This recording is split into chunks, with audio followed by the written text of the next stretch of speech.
Lo más extraño de mi historia es que comienza con una taza de café. Era martes. Creo que el sol tenía ese brillo suave que solo existe en otoño, entrando a raudales por la ventana de la cocina e iluminando las encimeras de granito. Estaba moliendo granos, el ruido, un rugido familiar y reconfortante. Y Mark estaba en la mesa, revisando su tableta, con las gafas de lectura apoyadas en la punta de la nariz. Llevábamos 12 años casados, y esta escena era nuestra sinfonía matutina. Era una hermosa y predecible pieza musical que creía conocer de memoria. ¿Reunión hasta tarde esta noche?, preguntó sin levantar la vista. Lo de siempre, dije, con la voz un poco demasiado alegre, un poco demasiado ensayada. Quizás haga algunos recados después. Evitar la multitud del fin de semana. Asintió simplemente, tomando un sorbo del café que le serví. Suena bien, cariño. No trabajes demasiado. Eso fue todo. Ese fue el momento en que cayó la primera ficha de dominó, aunque no oiría el estruendo hasta meses después. Recuerdo mirarlo de verdad, y sentir una punzada de algo, que era a par desiguales, culpa y lástima. Parecía tan común. Se le empezaba a caer el pelo. Llevaba una corbata azul sobria, y todo su mundo parecía estar contenido entre las paredes de nuestra casa en las afueras y su estudio de arquitectura. Yo, en cambio, sentía que rebosaba de una vida secreta. Su tranquila estabilidad, aquello que una vez amé, ahora se sentía como una jaula. Se llamaba Liam. Trabajaba en el departamento de diseño gráfico de mi oficina, donde Mark era la solidez del roble. Liam era como el fluir del agua. Todo risas fáciles, ideas creativas, y una atención intensa y halagadora. Me hacía sentir vista como no me había sentido en años. Nuestro romance no fue una explosión apasionada y ardiente. Fue una deriva lenta y silenciosa. Luego, copas después del trabajo que se prolongaban durante horas, y después, tardes robadas en una anodina habitación de hotel en el centro. No se trataba del acto físico, en realidad, no. Se trataba de la conversación, de la sensación de volver a ser fascinante. Me decía a mí misma que no estaba lastimando a nadie. Mark estaba ajeno a todo, absorto en sus planos y momentos destacados de los deportes. Nuestro matrimonio se había convertido en una relación cómoda, un hogar bien organizado. Liam me hacía sentir como una mujer, no solo como una esposa. Pero la culpa era un zumbido constante y latente en el fondo de mi vida. Me convertí en una mejor esposa. Irónicamente, cocinaba más a menudo las comidas favoritas de Mark. Estaba más atenta, preguntándole sobre sus proyectos, escuchando sus historias con una concentración casi obsesiva. Era mi manera de equilibrar la balanza. Él nunca sospechó nada. Me besaba al despedirse por la mañana, y yo sentía su confianza como un peso físico. A veces lo sorprendía mirándome con una expresión dulce y cariñosa, y rápidamente apartaba la mirada, con el corazón latiéndome con fuerza. La primera grieta apareció unos 4 meses después. Una noche, después de ver a Liam, volví a casa. Había sido cuidadosa como siempre. Llevaba un perfume diferente en mi bolso, pagado en efectivo. Entré en nuestro dormitorio, y Mark estaba sentado al borde de la cama, sosteniendo uno de mis pendientes. Era un sencillo pendiente de plata. Lo encontré en el coche, dijo con voz neutra, en el asiento del copiloto. Debes haberlo perdido esta mañana. Se me heló la sangre. Había llevado esos pendientes al hotel. Nunca llevaba joyas con Liam, excepto ese día. Me los había quitado en su coche, dijo jugueteando nerviosamente con ellos. Debo haber perdido uno. Debo haber perdido uno, balbuceé, sintiendo que se me subía el calor a la cara. Gracias. Me lo entregó, sus dedos rozando mi palma. Su tacto era cálido, pero sus ojos tenían una extraña e indescifrable profundidad por un instante, antes de desaparecer, reemplazada por su habitual calma. Deberías tener más cuidado con estos. Fueron un regalo. Esa fue la primera vez que sentí una punzada de inquietud. Era tan pequeña, tan insignificante, pero se sintió como una advertencia sobre mi vida secreta. Luego empezaron a suceder pequeñas cosas. Mi pintalabios favorito, el que solo usaba para Liam, desapareció. Revolví mi bolso, busqué por toda la casa, y simplemente no estaba. Mark me ayudó a buscar, con una expresión de genuina preocupación. Una semana después, reapareció en el primer lugar donde había buscado, el fondo de mi bolso. Lo atribuí al estrés, a mi propia negligencia. Luego empezaron los correos electrónicos. No amenazantes, simplemente extrañas. Recibía notificaciones de reservas en restaurantes desconocidos, o confirmaciones de escapadas de fin de semana a cabañas que no había reservado. Cuando llamaba para cancelar, confundida, los representantes de atención al cliente me decían que las reservas se habían realizado desde mi correo electrónico. Cambié mi contraseña, convencida de que me habían hackeado la cuenta. Mark me comprendía. El mundo está lleno de gente rara, Julia, decía, meneando la cabeza. Solo ten cuidado. El incidente más inquietante ocurrió un sábado. Mark estaba jugando al golf, y yo estaba sola en casa, con una ansiedad contenida. Sonó el timbre. Era un repartidor con un enorme y precioso ramo de flores blancas. Mi corazón se me atascó en la garganta. Liam sabía que eran mis favoritas. Esto era demasiado atrevido, demasiado peligroso. Me temblaban las manos al coger el jarrón, buscando una tarjeta. No había ninguna. Le envié un mensaje a Liam. Mis dedos volaban por la pantalla. ¿Me enviaste flores? No puedes hacer eso. Su respuesta fue casi instantánea. ¿Qué? No, por supuesto que no. Me quedé en el pasillo mirando las inocentes y fragantes flores.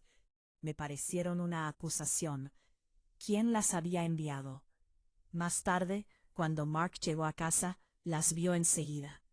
Vaya, son preciosas, dijo, acercándose para olerlas. ¿De quién son? Yo no lo sé, dije con voz débil, sin tarjeta. Me dedicó una sonrisa lenta y dulce. Un admirador secreto. Bueno, tienen un gusto excelente. Te sientan bien. Me besó la frente y subió a ducharse. Sentí un escalofrío que no tenía nada que ver con el aire acondicionado. La mirada en sus ojos no era de celos, era otra cosa, algo que lo sabía. La relación con Liam empezó a desmoronarse. Los momentos robados ahora estaban teñidos de mi creciente paranoia. Estaba nerviosa, mirando constantemente a mi alrededor. Liam se frustró conmigo. Ya no estás presente, Julia, me dijo durante una de nuestras últimas reuniones. Estás a 1.000.000 de kilómetros de distancia. Tenía razón. Lo estaba. Estaba de vuelta en mi casa, intentando descifrar los patrones crípticos e inquietantes que se tejían a mi alrededor. La gota que colmó el vaso, el momento en que toda la ilusión se hizo añicos, llegó una noche que jamás olvidaré. Le había dicho a Mark que asistiría a una conferencia de trabajo en la ciudad, un evento de un día completo con cena posterior. Era mentira, por supuesto. Liam y yo habíamos planeado pasar 24 horas juntos, un lujo raro y arriesgado. Nos habíamos registrado en un buen hotel, lejos de nuestro lugar habitual. Durante unas horas logré alejar la inquietud. Pedimos servicio de habitaciones, hablamos y por un rato sentí esa vieja emoción.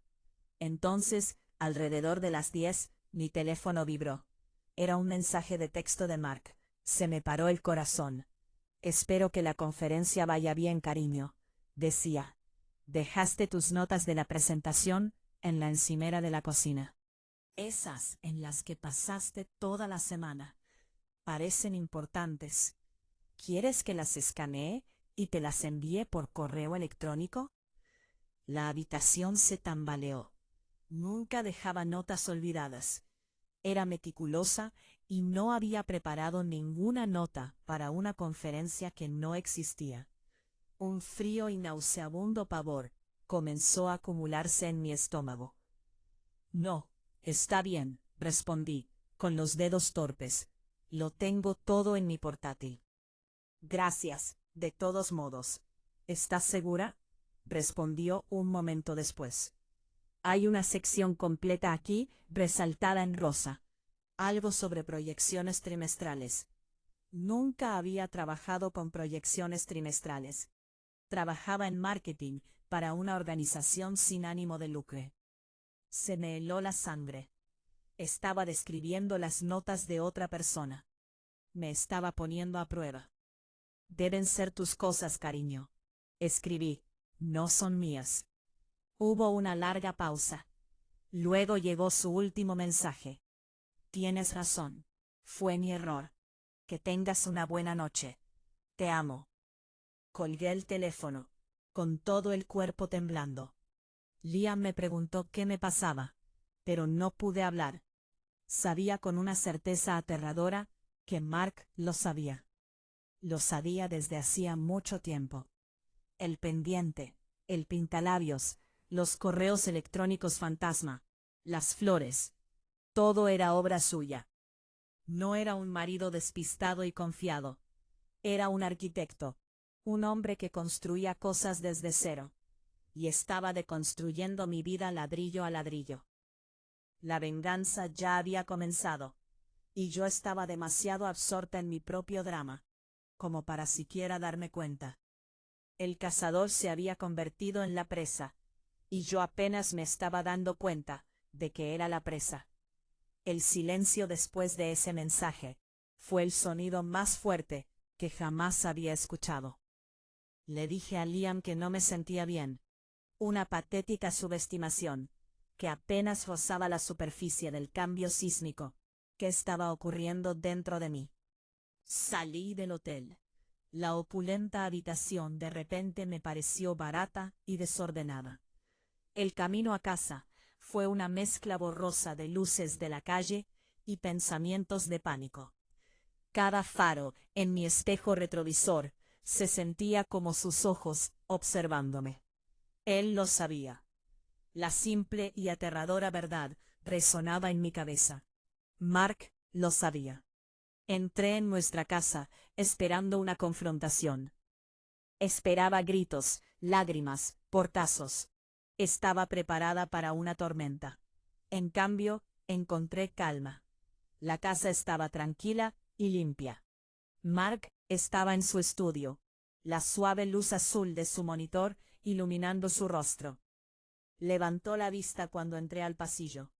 Su expresión indescifrable. Llegaste temprano, dijo. Su voz incluso desprovista de acusación. ¿Qué tal la conferencia? La palabra quedó suspendida en el aire entre nosotros. Una granada cargada con la anilla ya quitada. No podía hablar. Simplemente me quedé allí parada. Mi bolso colgando de mi mano inerte, sintiéndome como una extraña en mi propia casa. Estuvo bien, logré susurrar. Él asintió lentamente, y luego volvió a mirar la pantalla. Bien, me alegra que eso fuera todo. No preguntó por qué estaba en casa horas antes de lo previsto. No cuestionó mi evidente estado de angustia. La normalidad era un arma, y la blandía con una precisión devastadora. Subí las escaleras, con las piernas temblorosas, y me metí en la cama, todavía con la ropa puesta. Me quedé allí tumbada en la oscuridad, escuchando los sonidos familiares de la casa. El zumbido del frigorífico, el crujido de las tablas del suelo, mientras Mark se movía abajo.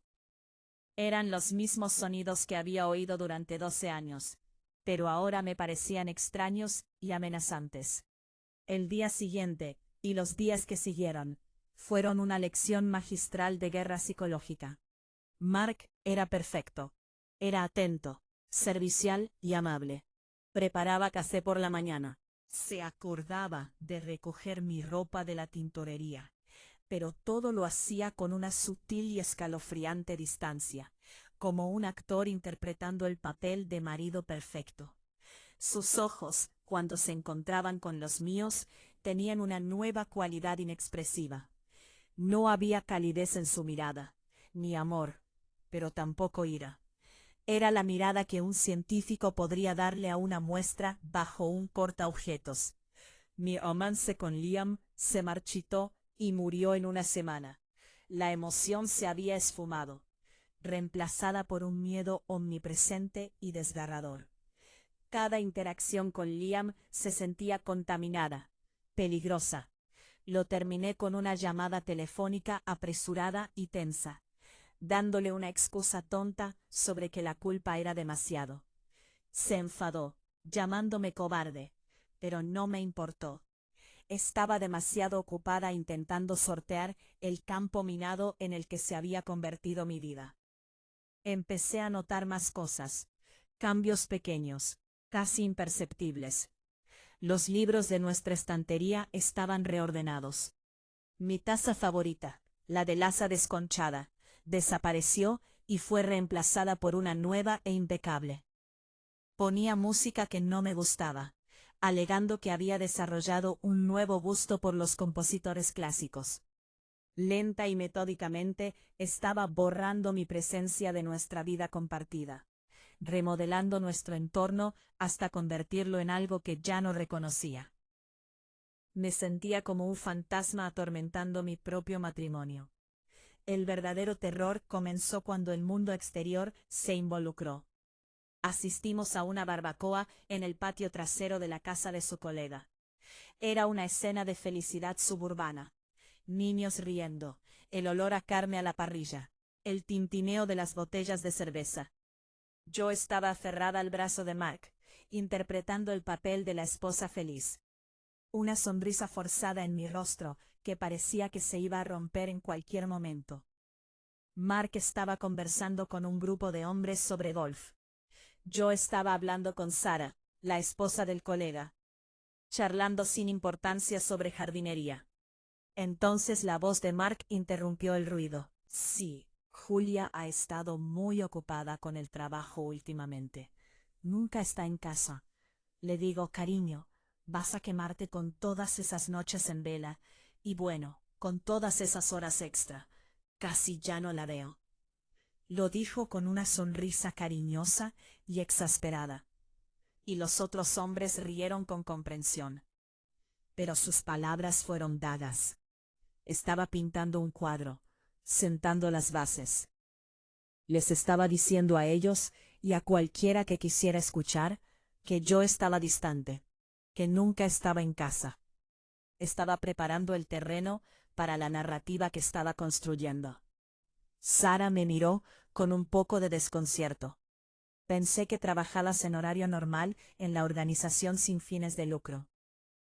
Antes de que pudiera responder, Mark se rió. Un sonido cálido y genuino. Oh sí, pero ya sabes, Julia, siempre un proyecto en marcha. Es un torbellino. Me rodeó la cintura con el brazo y me atrajo hacia él. Su agarre firme, casi posesivo. No era un abrazo, era una jaula. Me besó la sien y sentí un escalofrío de pura repulsión, mezclado con miedo. Para todos los demás, éramos la imagen de una pareja cariñosa y un poco peculiar. Para mí, era una exhibición pública de mi encarcelamiento. Unos días después, mi madre llamó. «Julia, ¿todo bien entre tú y Mark?», preguntó, con la voz teñida de preocupación. «Claro que sí, mamá. ¿Por qué?». Mi corazón empezó a latir con fuerza. «Bueno, me lo encontré ayer en la ferretería». Expresión de inocente confusión. «¿Qué dices?». «Solo dije que estabas ocupada». «Estás ocupada, Julia, ¿no?». Inclinó la cabeza, sus ojos clavados en los míos. «Has estado muy preocupada últimamente». Las palabras no dichas quedaron suspendidas en el aire. «Sé lo que has estado haciendo». No tenía defensa. No podía acusarlo de nada concreto. No había gritado, no había amenazado, simplemente había sostenido un espejo, y el reflejo era de mi propia creación. Estaba siendo condenada no por sus acusaciones, sino por mi propia culpa, que él estaba curando y exhibiendo con maestría, para que todos la vieran. La pieza final de su venganza, la que me mostró la verdadera profundidad de su plan, llegó un sábado por la mañana. Íbamos a hacer una venta de garaje. Su idea, dijo que era hora de deshacerse de cosas. Estuve de acuerdo, desesperada por cualquier apariencia de normalidad. Mientras la gente rebuscaba entre nuestra vieja chatarra, sentí una pequeña sensación de alivio. Era una tarea mundana, ordinaria. Entonces, una mujer, vecina de unas calles más allá, cogió una pequeña fotografía enmarcada. Era una foto mía con Liam, tomada en una de nuestras primeras citas para comer, un tanto despreocupadas. Nos reíamos, abrazados. Para un extraño era una foto bastante inocente. Pero para mí era una prueba irrefutable. Había escondido esa foto en un libro en la mesita de noche. ¿Cómo había llegado hasta aquí? En una caja de utensilios de cocina viejos. Se me heló la sangre. Miré a Mark. Estaba al otro lado de la entrada, ayudando a un hombre a cargar una silla vieja en un camión. Cruzó mi mirada con él por encima del techo del coche. Y por un instante la máscara del marido amable se desvaneció. Vi el triunfo frío y calculado en sus ojos. Él mismo lo había planeado. Quería que supiera que podía exponerme en cualquier momento, de la forma más humillante posible, rodeados de nuestros vecinos. Me estaba demostrando que tenía el control absoluto, que mi destino estaba completamente en sus manos. La mujer dejó la foto sin interés y siguió su camino. Pero el daño ya estaba hecho. Me quedé allí, rodeada de los restos de nuestra vida matrimonial. Y lo comprendí todo. No se trataba de una reacción impulsiva ante una traición. Era un plan meticulosamente diseñado y ejecutado lentamente. No solo intentaba herirme, intentaba destruirme. Y lo estaba consiguiendo. La venganza no residía en un único acontecimiento dramático. Residía en los 1000 pequeños cortes de cada día, en la silenciosa y sonriente destrucción de mi realidad. Se había convertido en el arquitecto de mi ruina, y el plan era impecable. Finalmente, me derrumbé un martes. El mismo sol suave de otoño brillaba, pero la casa parecía una tumba. Mark estaba en la mesa de la cocina, el mismo lugar donde todo comenzó, tomando café. Me paré frente a él, con las manos temblorosas, y las palabras brotaron como una confesión ahogada. Una súplica de perdón, de cualquier tipo de respuesta emocional, del muro de piedra en que se había convertido. Escuchó en silencio. Luego dejó la taza con un suave clic. «Lo sé, Julia», dijo, con una voz terriblemente tranquila. «Lo sé desde hace meses». Abrió su tableta y la deslizó sobre la mesa. En la pantalla había un expediente completo. Contenía copias de recibos de hotel que creía haber escondido. Capturas de pantalla de mensajes de texto que había borrado. Incluso un registro con fecha y hora de mi paradero. Era un expediente completo de mi traición. «Ya presenté la demanda de divorcio», continuó, con los ojos desprovistos del dolor que esperaba ver. Solo había una silenciosa y absoluta certeza. «Mi abogado tiene todo esto. Verás, no quería pelear, quería ganar. Y lo he hecho». Se puso de pie, recogiendo una maleta que lo esperaba junto a la puerta. Se iba, pero ya se lo había llevado todo. La casa, nuestros amigos, mi dignidad. Todo era parte de su plan. Su venganza no fue un momento de rabia. Fue el desmantelamiento paciente y sistemático de mi vida, hasta que no quedó nada más que la verdad y el profundo silencio que dejó tras de sí. Salió y me quedé sola, comprendiendo por fin que el hombre tranquilo y corriente al que había subestimado Era el oponente más formidable que jamás podría tener.